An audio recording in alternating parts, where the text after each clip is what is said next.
Welcome to the deep dive. Today we're looking at Oregon. We've got some notes, some excerpts about the state, Right. and our goal really is to kind of get to the heart of Oregon, figure out its history, the geography, the culture, Huh. what makes it tick, you know? Yeah, and looking through this material, it paints a really vivid picture. It's not just facts, it feels like you get a sense of Oregon's essence, that mix of incredible nature, the history, which is pretty complex, and this like independent streak. Okay, yeah, let's unpack that. Where should we start? History. Let's do history first.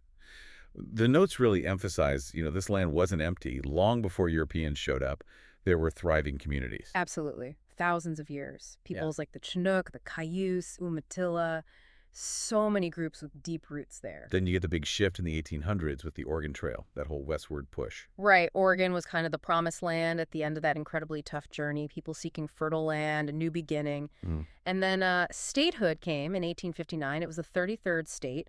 But it's interesting, the notes point out this sort of contradiction in Oregon's past.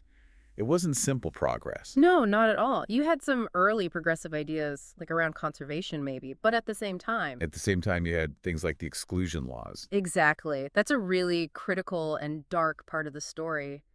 Laws specifically designed to keep Black people out, prevent them from settling or owning land.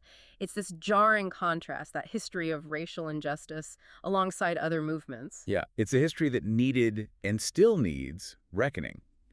But it also seems like that struggle maybe forged something, a Mm. kind of resilience, Yeah. and this really strong connection people feel to the land itself, which the sources talk about a lot. Uh-huh. And that land, that landscape, wow. The descriptions make it sound incredibly diverse. Totally. It's like multiple states in one. You've got the coast foggy, dramatic, with those amazing rock formations, the sea stacks. Right, along Highway 101, places like Cannon Beach. Yeah, exactly. Yeah. And then you go inland, you've got volcanic peaks, like in the Cascades, and Crater Lake, that deep blue lake in a collapsed volcano. Incredible.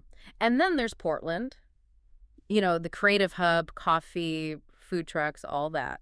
And not far from there, the Columbia River Gorge. Amazing hiking, those waterfalls. Yeah. Multnomah Falls is the famous one, right? That's a big one, yeah.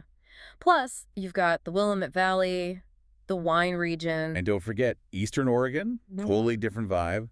High desert, the Painted Hills, Smith Rock for climbing. It's like, It's incredibly varied. Whether you want mountains, coast, desert, city, it seems like Oregon has a version of it. it really does. It covers a lot of bases. And thinking about the history again, there's that fun fact that ties into the Oregon Trail. Oh, right. That jumped out at me too. Oregon wasn't just on the trail, it was literally the end of the line. Yeah, imagine traveling 2,000 miles, this grueling trek, and your final stop is Oregon City, which is just south of modern Portland, basically. Wow. And the notes mentioned there's an interpretive center there now, the end of the Oregon Trail Center. Kind of brings that history to life, doesn't it? Yeah. You can almost feel what reaching that valley meant. Definitely connects that epic journey to the actual place they were aiming for. So if we try to pull all this together, what's the big takeaway? Why Oregon? The sources seem to suggest it's about contrast and wonder. I think so. You have these massive forests right up against wide open deserts, Oh. the powerful ocean next to, quiet rivers. And it creates this feeling like nature's really inviting you to get out there to explore.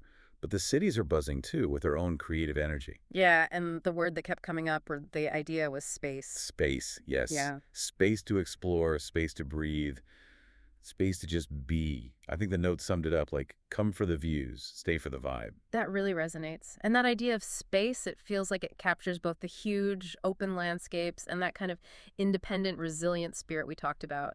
Shaped by the land, shaped by that complex history, attracting people looking for, well, room to discover things. It's a powerful combination, isn't it? That rugged nature and that independent mindset. It's more than just pretty scenery, it's a feeling. Absolutely. So thinking about how Oregon offers this unique kind of space, physical space, but maybe historical and cultural space too, it makes you wonder, what does space mean to you and where might you find it?